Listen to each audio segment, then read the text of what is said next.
Hello दोस्तों, आप लोग का स्वागत है सेवा क्लासेस में। आप लोग का एग्रीकल्चर का एग्ज़ाम आज था। आज आप लोग बहुत ही अच्छे तरह से आप लोग एग्ज़ाम दिए होंगे। तो चलिए जल्दी जल्दी क्वेश्चंस को सॉल्व करते हैं और आप चेक लिस्ट कर लीजिए कौन कौन सा मेरा क्वेश्चन सही है। तो चलिए शुरुआत करते हैं। फर्स्ट क्वेश्चन क्या था? धान के फसल के लिए जल की कुल आवश्यकता कितनी है? तो धान के लिए फसल के लिए जल की कुल आवश्यकता जो है, धान में हम लोग जानते हैं कि सबसे ज़्यादा आवश्यकता जल की होती है। इसका सही आंसर होगा वो ऑप्शन बी है। मतलब 200 से 300 सेंटीमीटर धान के लिए सबसे अधिक उसको जल की आवश्यकता होती है। सेकेंड क्वेश्चन क्या है?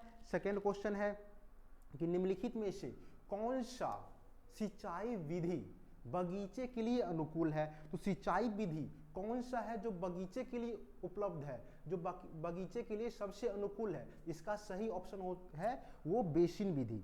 मतलब जो बेसिन विधि है वो बगीचे के लिए सबसे अधिक महत्वपूर्ण है। तीसरा क्वेश्चन क्या है कि निम्नलिखित में से कौन सा फसल जल जमाव में अत्यधिक प्रभावित होता है? तो कौन सा फसल है जो जल को, वाटर लॉगिंग को वो रिपेल करता है? वाटर लॉगिंग के द्वारा जब वाटर जल में जम जाती है फील्ड में तो वो अच्छे से ग्रो नहीं कर पाता है। धान में सबसे अधिक वाटर चाहिए, सिंघाड़ा की फसल जो तालाब में होती है। तो गेहूं जो फसल है वो वाटर लॉग से अत्यधिक प्रभावित होता है। तो इसका सही ऑप्शन क्या है? ऑप्शन ए, गेहूं। गेहूं की फसल वाटर लॉग से अत्यधिक प्रभावित होती है। उसके बाद फोर्थ नंबर की बात करें तो फोर्थ नंबर क्वेश्चन है आपको निम्नलिखित में से कौन सी फसल लवणता के प्रति टॉलरेंट है? कौन सा फसल है? ऑरेंज, एप्पल, डेट या नन ऑफ दीज? इसका सही आंसर है ऑप्शन सी, मतलब खजूर। खजूर जो है पौधे वो आपको साल्ट को टॉलरेंट करके रखता है। पांचवा क्वेश्चन है, ये सभी मार्क आएंगे सही। अम्लीय मृदा की पीएच मान क्या होती है? अम्लीय मृदा की पीएच मान 7 से कम होती है, ऑप्शन बी। उसके बाद है निम्नलिखित में से कौन सा रबी मौसम का खरपतवार है? रबी मौसम का खरपतवार कौन कौन सा है? हम लोग क्लास में भी पढ़े हुए थे। पहला ऑप्शन क्या था? मोथा। सेकंड ऑप्शन है पत्थर चट्टा। तीसरा ऑप्शन है पीला धतूरा। चौथा ऑप्शन है निम्न में से कोई नहीं। तो रबी मौसम का जो रबी मौसम का खरपतवार जो नहीं है वो है पीला धतूरा, ऑप्शन सी। पीला धतूरा जो है वो रबी मौसम का खरपतवार नहीं है। सेवंथ नंबर क्वेश्चन है निम्नलिखित में से कौन सा द्विवर्षीय खरपतवार है? द्विवर्षीय बाइन्युअल खरपतवार कौन सा है? इसका सही ऑप्शन है ऑप्शन सी, जंगली गाजर। जंगली गाजर जो है वो आपको द्विवर्षीय खरपतवार है। जो जंगली गाजर है, फसल को हम लोग कोई भी फसल को वर्ष के अनुसार हम 2 भाग में या 3 भागों में बांटते हैं। पहला एक वर्षीय, द्विवर्षीय, तीसरा है बहुवर्षीय जो पेरिनियल क्रॉप आती है। तो ये सभी क्लास में बात कर चुके थे। 8 नंबर क्वेश्चन जो है 8 नंबर क्वेश्चन है आपका निम्नलिखित में से कौन सा जीवाणु खाद है? जो बायो फर्टिलाइजर कौन सा है? पहला ऑप्शन राइजोबियम, थीमेट और एसएसपी। एसएसपी ये सब फर्टिलाइजर है। तो बायो फर्टिलाइजर कौन से हैं? Rhizobium, option A. राइजोबियम जो है वो आपको बायो फर्टिलाइजर है। उसके बाद अब क्या है 9th नंबर क्वेश्चन, निम्नलिखित सहकारी समूह खेती में भूमि का प्रबंधन डैश रूप में किया जाता है? जो सहकारी समूह है, कोऑपरेटिव जो समूह होते हैं उसमें हम लोग भूमि का प्रबंधन किस प्रकार से करेंगे? पहला है व्यक्तिगत, दूसरा है आपको सामूहिक, तीसरा है बोथ ए एंड बी, चौथा है नन ऑफ दीज, इनमें से कोई नहीं। इसका सही आंसर है ऑप्शन सी। मतलब हम उसको सहकारी जो समूह है उसमें हम लोग व्यक्तिगत रूप से भी कर सकते हैं और हम उसका सामूहिक रूप से भी हम उसका भूमिका चयन कर सकते हैं। 10वां नंबर क्वेश्चन है निम्नलिखित में से कौन सा कार्यता कृषि विपणन में शामिल होता है? मतलब एग्रीकल्चर मार्केटिंग में कौन सा कार्यकर्ता जो होता है वो शामिल होता है? तो एग्रीकल्चर मार्केटिंग में हम लोग बीच में मिडिल मैन का काम करते हैं। जो एग्रीकल्चर मार्केटिंग जैसे हम लोग फसल बेचते हैं तो बीच में मिडिल मैन आता है, उसको हम लोग कहते हैं कमीशन एजेंट। मतलब जो कमीशन फार्मर से कमीशन लेता है और फिर वो अपनी प्रोडक्ट वो दूसरे को सेल करता है, तो कमीशन एजेंट। इसका सही आंसर क्या है 10 का ए। मतलब कमीशन एजेंट जो है वो कृषि मार्केट के बीच का काम करते हैं। मतलब वर्कर का इन्वॉल्व होता है। मुखिया जो होता है वो गांव के में देखता है, वार्ड सदस्य वो एक पंचायत के जो वार्ड होते हैं उसमें देखता है। निम्नलिखित में से कोई नहीं। 11वां नंबर क्वेश्चन क्या है? निम्नलिखित में से कौन सा रबी की सब्जी है? मौसम के आधार पे 3 भागों में बांटते हैं, रवि, खरीफ और जयाद। तो रवि सीजन जो होती है वो ठंड वाली सीजन है, मतलब ठंडी में कौन सा सब्जी उगता है, तो बंधा गोभी है वो जो ठंड में उगती है, तो कैबेज जो है वो रवि सीजन क्रॉप है। 11 का ए, कैबेज जो है वो रवि सीजन क्रॉप है। 11th नंबर क्वेश्चन क्या है, 11th नंबर क्वेश्चन है 12th नंबर क्वेश्चन, निम्नलिखित में से कौन सा खरीफ की सब्जी नहीं है। खरीफ की सब्जी कौन सा नहीं है, तो खरीफ में कौन सा सब्जी नहीं उगता है। हम लोग देखते हैं कि खरीफ में भिंडी आती है, परवल भी आती है, खरीफ सीजन में बहुत ज्यादा परवल लग जाती है। जो टमाटर जो है वो रवि सीजन की क्रॉप है। हम लोग ठंडी में टमाटर रोपते हैं, गर्मी में टमाटर नहीं रोपते, तो इसका सही आंसर क्या आ गई, ए, मतलब टमाटर जो है वो खरीफ फसल नहीं है। उसके बाद क्या है 13 नंबर, निम्नलिखित में कौन सा ग्रीष्मकालीन पुष्प है। मतलब ग्रीष्मकालीन मतलब ग्रीष्म में कौन सा पुष्प उगता है, तो ग्रीष्म काल में हम लोग देखते हैं कि सबसे ज्यादा सूर्य की रोशनी आती है, तो सूरजमुखी जो है वो ग्रीष्मकालीन पुष्प है। सूरजमुखी जो है वो आपको ग्रीष्मकालीन पुष्प है, ऑप्शन सी। 14 नंबर है, आंवले की काट छांट का समय क्या है। जो आंवला होता है उसकी काट छांट हम किस टाइम पे करते हैं, तो इसका सही आंसर आपको क्या हो जाएगा, कौन कौन सा ऑप्शन है, जून से जुलाई, दूसरा ऑप्शन है जनवरी से फरवरी, तीसरा है अगस्त से सितंबर, चौथा है निम्न में से कोई नहीं। तो आंवले की हम लोग काट छटाई करेंगे वो हम लोग जनवरी से फरवरी के टाइम में करेंगे। आंवले की काट छटाई जो है वो हम लोग जनवरी से फरवरी करेंगे। इंग्लिश होता है काट छटाई की पूर्णिंग, मतलब जो एक्स्ट्रा ब्रांच निकलती है उसको हम कब छांटेंगे आंवला में, तो वो हम छांटेंगे कब, जनवरी से फरवरी में। उसके बाद 15 नंबर क्वेश्चन है, आपको निम्नलिखित में से कौन सा एक वर्षीय खरपतवार है। जो एक वर्षीय खरपतवार है कौन सा है, तो एक वर्षीय आपकी किताब में बहुत सारे दिए हुए हैं। एक वर्षीय में खरीफ, रवि और फिर आपको दिए हुए हैं बहुत सारे आपको प्रकार दिए हुए हैं एक वर्षीय खरपतवार में। तो इसका सही ऑप्शन क्या है, पत्थर चट्टा जो है वो आपको एक वर्षीय खरपतवार है। पत्थर चट्टा जो ऑप्शन सी जो है वो आपको एक वर्षीय खरपतवार है। उसके बाद है 16 नंबर क्वेश्चन, निम्नलिखित में से कौन सा एक बीजपत्रीय खरपतवार है। एक बीजपत्रीय मतलब होता है कि उसके अंदर जब फ्रूट का डेवलपमेंट होगा तो उसके अंदर सिर्फ बीज जो होगी वो दो भाग में टूटेगी नहीं, दो कॉटिलेडन में नहीं टूटेगी। तो कौन सा इसका है, ऑप्शन पहला है मोथा, सेकंड है बथुआ, तीसरा है मकाओ, चौथा है नन ऑफ दीज। तो इसका सही आंसर हो जाएगी क्या, मोथा। मोथा जो है आपको एक बीज पत्तिये वाली खरपतवार है। उसके बाद क्या है 17वां नंबर क्वेश्चन, निम्नलिखित में से कौन सा तना से पैदा होने वाली खरपतवार है। कौन सा जो है वो तना से पैदा होने वाली खरपतवार है। पहला ऑप्शन है मोथा, सेकंड ऑप्शन है धूब मतलब धूप घास, तीसरा ऑप्शन है बथुआ, चौथा ऑप्शन है नॉन ऑफ दीज। तो कौन सा तना से पैदा होने वाली है, तो इसका सही आंसर है जो धूब। धूब जो होती है वो तना से पैदा होने वाली खरपतवार है, मतलब उसका एक तना रोप देते हैं तो वो तना से ही दूसरी प्रोड्यूस कर लेती है धूप।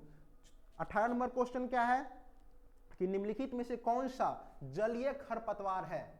निम्नलिखित में से कौन सा जलीय खरपतवार है, ऑप्शन पहला क्या है बथुआ। 18 नंबर क्वेश्चन क्या है, निम्नलिखित में से कौन सा जलीय खरपतवार है। पहला है मोथा, दूसरा है जलकुंभी, तीसरा है बथुआ, चौथा है नन ऑफ दीज। तो जलीय खरपतवार तो जिसमें जल लगा हुआ है तो सीधे डायरेक्ट मार्क आएंगे ऑप्शन बी, मतलब जलकुंभी जो है वो जलीय खरपतवार है, ऑप्शन बी। 19 का निम्नलिखित में से कौन सा चौड़े पत्ती वाली खरपतवार है, मतलब जिसका पत्ती चौड़ा हो। तो धूप का पत्ती जो होता है मतलब चौड़ा पत्ती है तो मतलब ये डाइकॉट होगी। चौड़ा पत्ती है तो इसका मतलब वो डाइकॉट होगी, डाइकॉट प्लांट होगी। ये सभी हम क्लास में बात कर चुके हैं। और जो 12th में इस बार जाएंगे विद्यार्थी, अगर आपके भाई हो, बहन हो या आपके कोई मित्र भी हो 12th में जाने वाले हैं, उसका हम लोग बैच शुरुआत कर रहे हैं 14 फरवरी से। तो आप जो होंगे आपके मित्र, आप उनको कहिएगा 14 फरवरी से उनका बैच चालू है। और जो नए हैं इस चैनल पे, उस चैनल को सब्सक्राइब कर लें, लाइक कर दे और अपने मित्रों के बीच शेयर भी कर दे। 19 नंबर क्वेश्चन क्या है, निम्नलिखित में से कौन सी चौड़े पत्ती वाली खरपतवार है। तो इसका सही ऑप्शन क्या है बथुआ। बथुआ जो है वो आपको चौड़े पत्ती वाली खरपतवार होती है। 19 का ऑप्शन ए बथुआ। उसके बाद है कि निम्नलिखित में से कौन सा कीटनाशी एवं फफूंदीनाशी है। कौन सा कीटनाशी भी है और फफूंदीनाशी भी है। जब हम लोग फर्टिलाइजर पढ़ते हैं तो उसमें आपको कीटनाशी और फफूंदीनाशी दोनों आपको उसमें बताया जाता है। थीरम जो है वो आपको फफूंदीनाशी है और एनपीवी जो है वो आपको कीटनाशी है। तो दोनों ऑप्शन सही है, option A and option B. Thiram का उपयोग हम लोग मेनली जो उपयोग करते हैं वो सीड ट्रीटमेंट में करते हैं और एनपीवी का हम लोग मुख्यतः छिड़काव करते हैं। तो कीटनाशी एवं फफूंदीनाशी कौन सा है, NPV and thiram, option C. Option C 20 का ऑप्शन सी सही है, मतलब एनपीवी एंड थीरम दोनों इसका हम लोग कीटनाशी का प्रयोग करते हैं। उसके बाद आपका क्वेश्चन है माइकोराइजिया क्या है। माइकोराइजिया क्या है, तो माइकोराइजिया एक फफूंद है, फंगस है। माइकोराइजिया क्या है, माइकोराइजिया एक फफूंद है, कीट नहीं है। माइकोराइजिया क्या है, फफूंद है। 21 का बी। 22 का क्या क्वेश्चन है, निम्नलिखित में से कौन सा धान की लंबी अवधि वाली किस्म है। धान की लंबी अवधि वाली किस्म कौन है, option A Prabhat, option B Katarni, option C Sabourdeep और ऑप्शन डी निम्न में से कोई नहीं। तो ऑप्शन इसका जो बी कतरनी जो है वो धान की सबसे लंबी अवधि वाली फसल है। इसकी जो अवधि होती है 120 से 150 दिन के आसपास इसकी अवधि होती है। और एक बात और ध्यान रख लीजिए, जो कतरनी राइस है भागलपुर को कतरनी राइस का जीआई टैग मिला हुआ है। मतलब जीआई जो टैग है वो कतरनी राइस का भागलपुर को मिला हुआ है। सबौर में जो भागलपुर है बिहार के एक डिस्ट्रिक्ट है भागलपुर, उसको कतरनी राइस का जीआई टैग मिला हुआ है। कतरनी राइस का जीआई टैग जो है वो भागलपुर को मिला हुआ है और ये सबसे लंबी अवधि वाली फसल है। उसके बाद आपको 23 नंबर क्वेश्चन क्या है कि खरीफ धान की बुआई का समय क्या है। धान 3 प्रकार के होते हैं, रवि, खरीफ और बोरो राइस। ये तीनों धान हम लोग भारत में उगाते हैं। धान जो है सबसे ज्यादा उगती है कहाँ, इसकी प्रोडक्शन और प्रोडक्टिविटी की बात करें वो क्लास में आपको बता चुके हैं। जो खरीफ धान की बुआई का समय है, खरीफ धान की बुआई का समय जो है वो आपको मई से जून है। मई से जून जो है वो खरीफ धान की बुआई का समय है, ऑप्शन बी। मतलब खरीफ धान की जो बुआई की समय होती है वो मई से जून होती है। उसके बाद आपको है खरीफ धान की कटाई का समय क्या है। जो खरीफ धान है उसकी कटाई का समय क्या है, पहला ऑप्शन जनवरी से फरवरी, बी ऑप्शन मई से जून, सी ऑप्शन अक्टूबर से नवंबर। कोई फसल रोपते हैं हम लोग 3 से 4 महीने की उसकी अवधि होती है। तो अगर मई से जून हम उसका बुआई किए हैं तो अक्टूबर से नवंबर 3 से 4 महीने हम लोग जोड़ लेंगे और उस हिसाब से कटाई कर लेते हैं। तो अक्टूबर से नवंबर जो ऑप्शन सी है वो खरीफ धान की हम लोग कटाई करते हैं, मतलब ऑप्शन सी। 25 है बोरो राइस की बुआई की समय क्या है। बोरो राइस की बुआई की जो समय होती है, बोरो राइस मतलब होती है कि इसको हम विंटर राइस भी कहते हैं। बोरो राइस का दूसरा नाम क्या है, विंटर राइस भी कहते हैं। मतलब ये ठंडी में जिसको हम बोते ही हैं। तो अक्टूबर से नवंबर जो ठंड जिस टाइम पड़ना शुरू होती है उस टाइम इसकी राइस की बुआई होती है। जो वेस्ट बंगाल होते हैं वहाँ तीनों सीजन की राइस होती है, तीनों सीजन की राइस उस वहाँ बुआई होती है। आप लोग जाइएगा वेस्ट बंगाल कभी घूमने के लिए भी तो वहाँ देखिएगा हमेशा धान की फसल लगी होती है। तो अक्टूबर से नवंबर जो है वो बोरो राइस की बुआई का टाइम होता है, ऑप्शन बी। अक्टूबर से नवंबर बोरो राइस की बुआई का टाइम है। उसके बाद उसकी कटाई किस टाइम की है, इसके 3 महीना बाद जोड़ लेंगे। 3 महीना बाद क्या आती है, अप्रैल। अक्टूबर नवंबर से अप्रैल 3 महीना बाद आती है, 4 महीना बाद आती है। तो अप्रैल जो है उसकी कटाई की टाइम होती है बोरो राइस की। उसके बाद 27 नंबर क्वेश्चन क्या है, गेहूं का वैज्ञानिक नाम क्या है। गेहूं का वैज्ञानिक नाम है ट्रिटिकम एसेटाइवम। गेहूं का वैज्ञानिक नाम क्या है, ट्रिटिकम एसेटाइवम, ऑप्शन बी। गेहूं का botanical name Triticum aestivum, option B. यहां तक हो गई। उसके बाद हम लोग देखते हैं मक्का की उत्पत्ति स्थल कहां है। मक्का की उत्पत्ति स्थल कहां है, मैक्सिको। मक्का की जो उत्पत्ति होती है, उत्पत्ति स्थल सबकी अलग अलग होती है उत्पत्ति स्थल। तो मक्का की जो उत्पत्ति स्थल होती है वो आपको मैक्सिको है, ऑप्शन ए मैक्सिको। उसके बाद है फल वृक्ष में, जो फल वृक्ष होता है उसका जीवाणुद्वार की उचित समय क्या होती है। मतलब उसकी जो कोई फल लगाए हुए हैं हम उसकी, तो वो किस टाइम के बाद वो फिर से फ्लावर देती है, उसको हम लोग कहते हैं रिजुवेनेशन पीरियड। रिजुविनेशन पीरियड कहते हैं। मतलब जो हम फल कोई भी लगवाते हैं या हम लोग देखते हैं कि हम लोग आम की फल भी लगा दिए। जब हम उसको तोड़ाई कर लेते हैं तो उसके बाद हम लोग देखते हैं कि एक टाइम पे आती है क्या कि उसमें मंजर फिर से नई नई पत्ती आती है। तो ये कब आती है, तो ये जब आपको ठंडा पड़ना शुरू होती है तो तब ये दिखाई देती है, नई नई पत्ती आती है। उसके बाद जस्ट उसके बाद मंजर आना शुरू हो जाता है। तो ठंडी वाली जब दिन होती है तब इसमें रिजुवेनेशन पीरियड इसमें शुरुआत होती है। तो ऑप्शन इसका बी जो ठंड आती है, ऑप्शन बी नवंबर से दिसंबर, नवंबर से दिसंबर जो है इस टाइम में जीर्णोद्वार का उचित समय होता है फल वृक्षों में, मतलब जो फ्रूट क्रॉप होते हैं उसमें।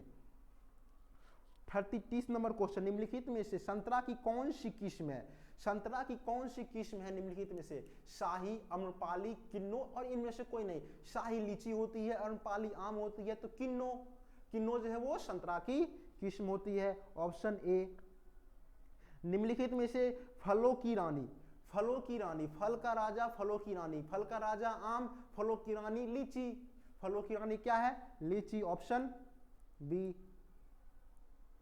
ऑप्शन बी लीची, फलों का राजा आम, फलों की रानी लीची, 31 का बी। 32 नंबर देखते हैं, 32 नंबर क्या है, स्ट्रॉबेरी का वनस्पतिक नाम क्या है। स्ट्रॉबेरी जो होती है, जो फ्रूट स्ट्रॉबेरी होती है उसका बॉटनिकल नेम पूछ रहा है। तो इसका बॉटनिकल नेम क्या है, फ्रेगेरिया एनाशा, फ्रेगेरिया नानाशा इसकी बॉटनिकल नेम होती है, ऑप्शन बी, ऑप्शन बी इसका सही आंसर है। उसके बाद क्या है, उसके बाद हम लोग देखते हैं कि बनारस कराका किस फसल की किस्म है, बनारस कराका किस किस्म की फसल है। ये जो बनारस कराका है ये किस फल की वैरायटी है। ऑप्शन ए क्या है, आंवला, ऑप्शन बी क्या है, बेर, ऑप्शन सी क्या है, केला, ऑप्शन डी क्या है, नन ऑफ दीज। तो बनारस कराका जो है वो आपको बेर की वैरायटी है, बनारस कराका जो है वो आपको बेर की वैरायटी है, ऑप्शन बी। 35 नंबर क्वेश्चन क्या है, निम्नलिखित में 35 नंबर क्वेश्चन है, केले की उपज कितनी होती है, केले का मतलब बनाना की यील्ड कितनी होती है। तो बनाना की जो यील्ड होती है वो आपको 300 से 400 क्विंटल पर हेक्टेयर, 300 से 400 क्विंटल पर हेक्टेयर बनाना की यील्ड होती है। आपको 70 में से कुल 35 क्वेश्चन ही बनाने थे, 35 क्वेश्चन हम लोग सॉल्व कर दिए हैं और आगे सॉल्व करते हैं क्योंकि वीडियो ज़्यादा लंबा भी होनी चाहिए। तो जो क्वेश्चन आपको बचे हैं तो वो आप ऐप डाउनलोड करके वहां आपको फ्री स्टडी मटेरियल में आपको पूरी क्वेश्चन का आंसर मिल जाएगा, आप वहां जाके देख लेंगे। 36 नंबर क्वेश्चन देखते हैं, 36 नंबर क्वेश्चन क्या है कि पूषा रेड किसकी किस्म है, पूषा रेड किसकी किस्म है। पहला आलू, दूसरा प्याज, तीसरा क्या है गाजर, चौथा क्या है नन ऑफ दी। जो पूषा रेड जो है वो रेड मतलब लाल, पूषा रेड। अगर आलू का कोई किस्म है तो उसमें उससे पहले कुफरी लगता है, मतलब वो कुफरी जो सबसे जहाँ कुफरी आलू की वैरायटी वहाँ बहुत ज़्यादा उगाई जाती है, वहाँ बहुत ज़्यादा टेस्टिंग की जाती है। तो कुफरी जो है वो वहाँ से निकल का है, जिसमें भी कुफरी लगा हो वो आलू की वैरायटी होगी। पूषा रेड है मतलब लाल, तो लाल प्याज बहुत ज़्यादा लाल होती है, तो जो प्याज है वो पूषा रेड उसकी किस्म है, ऑप्शन बी। उसके बाद है मिर्च किस कुल की फैमिली है, मिर्च का फैमिली क्या है। ऑप्शन ए क्या है सोलेनेसी, ऑप्शन बी क्या है क्रूसीफेरी, उसके बाद ऑप्शन सी क्या है यूमेबिलिफेलेसी, उसके बाद ऑप्शन डी है नन ऑफ दीज। सोलेनेसी में आती है आपको वैसी क्रॉप जैसे पोटैटो, ये सब आती है सोलेनेसी क्रॉप में। क्रूसीफेरी मतलब जो गर्मी वाले सीजन में, क्रूसीफेरी मतलब ठंडे वाले सीजन को क्रॉप को क्रूसीफेरी क्रॉप कहते हैं। ऑप्शन जो ऑप्शन सी बच गई वो आपको मिर्च की कुल होती है, ऑप्शन सी। इसका सही ऑप्शन क्या है, ऑप्शन सी। उसके बाद है आपको pride of India, pride of India किसे कहते हैं, फूल गोभी, पत्ता गोभी, आलू या नीन में से कोई नहीं। प्राइड ऑफ इंडिया जो है उसको हम लोग कहते हैं पत्ता गोभी, पत्ता गोभी को हम लोग प्राइड ऑफ इंडिया कहते हैं। 38 का बी, प्राइड ऑफ इंडिया किसका, पत्ता गोभी। उसके बाद है सुगंधा, सुगंधा किस फूल की किस्म है, सुगंधा जो है वो किसकी वैरायटी है। सुगंधा किसकी वैरायटी है? पहला ऑप्शन है गुलाबी, दूसरा ऑप्शन है गुलाब, तीसरा ऑप्शन है रजनीगंधा, चौथा ऑप्शन है नन ऑफ दीज। तो सुगंधा जो किस्म है वो आपकी गुलाब की किस्म है, सुगंधा जो है वो आपकी गुलाब की किस्म है। उसके बाद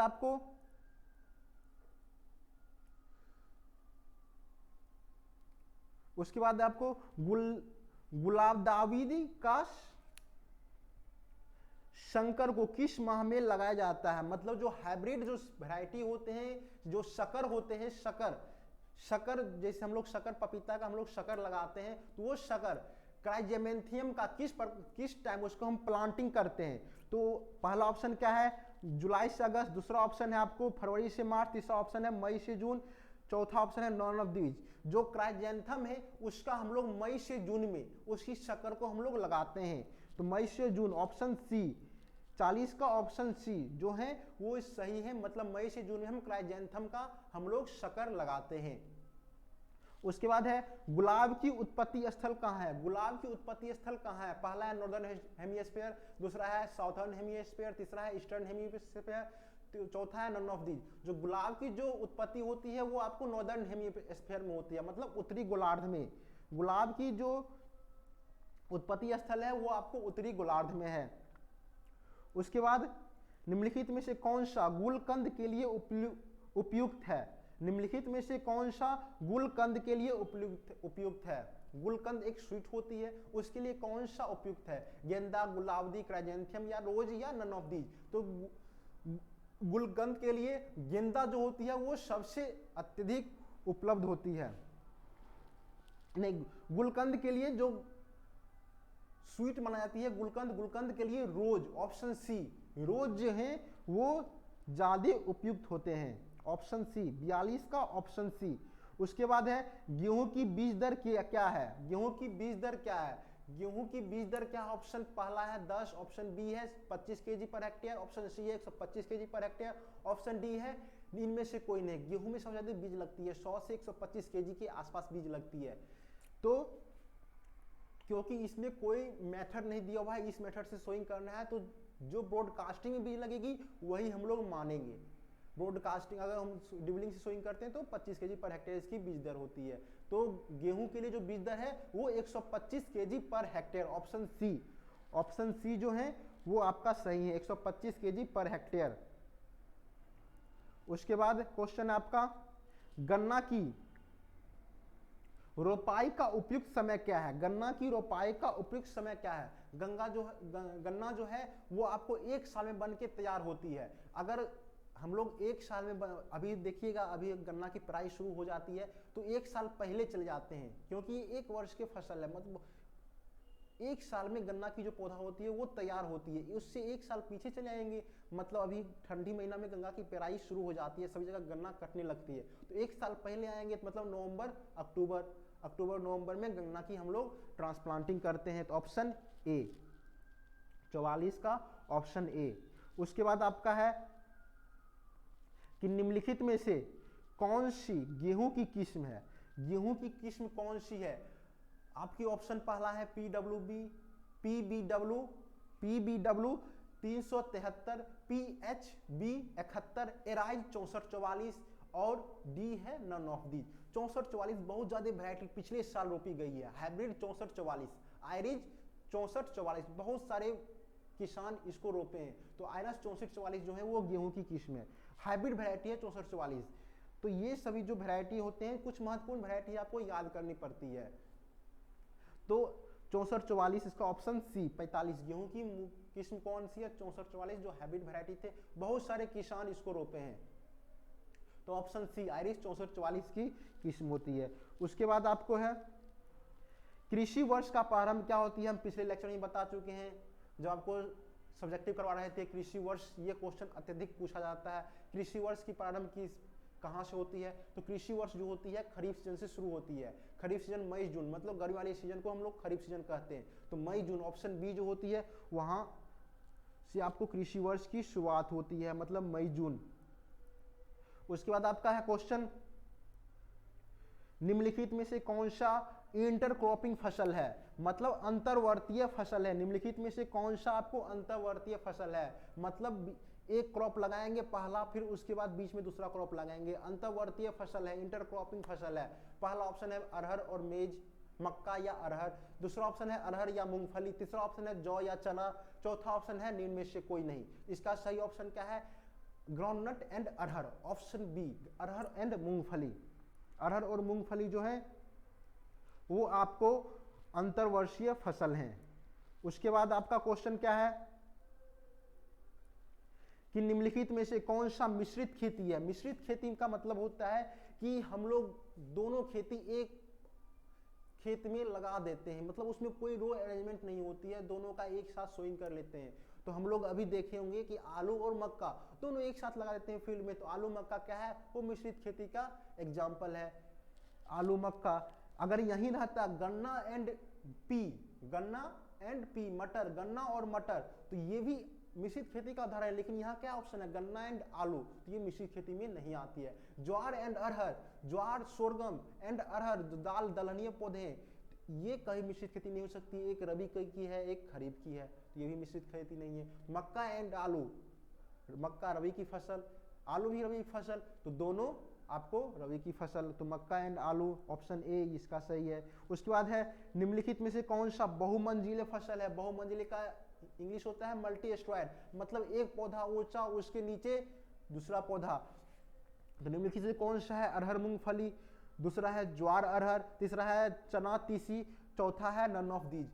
चना तीसी, सबसे पहला नन ऑफ दीज छाड़ देते हैं। ज्वार अरहर, ज्वार की पौधा भी लंबी होती है, अरहर की पौधा भी लंबी होती है, तो ये मल्टी स्ट्रैंड क्रॉपिंग नहीं आ गई। चना तीसी, चना की पौधा भी लंबी होती है, तीसी की पौधा, तिल की पौधा भी हल्की लंबी होती है, दोनों की पौधा एक समान हाइट की हो जाएगी, तो ये भी मल्टी स्ट्रैंड क्रॉप नहीं है। अरहर और मूंगफली, मूंगफली जो होती है वो छोटी उसकी पौधा होती है, और अरहर की पौधा होती है वो लंबी पौधा होती है, तो अरहर और मूंगफली जो है वो बहुमंजिलीय फसल है, ऑप्शन ए।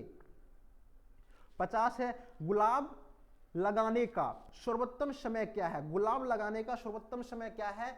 पहला ऑप्शन है मार्च, दूसरा ऑप्शन बी है क्या? अप्रैल, ऑप्शन सी है अक्टूबर, ऑप्शन डी है नन ऑफ दी। तो गुलाब लगाने का सर्वोत्तम समय क्या है? अक्टूबर के महीना में हम लोग गुलाब अत्यधिक लगाते हैं, तो उसमें अत्यधिक फूल आते हैं, तो ऑप्शन सी इसका सही है। और जो क्वेश्चन बच गए हैं उसका क्वेश्चन हम लोग आपको ऐप में डाल दिए हैं, आप ऐप डाउनलोड करके वहां से आप देख लीजिएगा। और आशा करते हैं तो आपकी ये एग्जाम जो है वो बहुत ही अच्छी गई होगी। हम क्वेश्चन देखें, क्वेश्चन बहुत ही आसान क्वेश्चन था, इससे आसान क्वेश्चन कभी नहीं पूछा गया है। तो जो और आपके एग्जाम बचे हैं उसकी अच्छे से तैयारी कीजिए, और घर में रहिए, सुरक्षित रहिए, और बाहर निकलने से बचिए। और जो नए हैं इस चैनल पे, इस चैनल को सब्सक्राइब करें, लाइक करें, शेयर करें।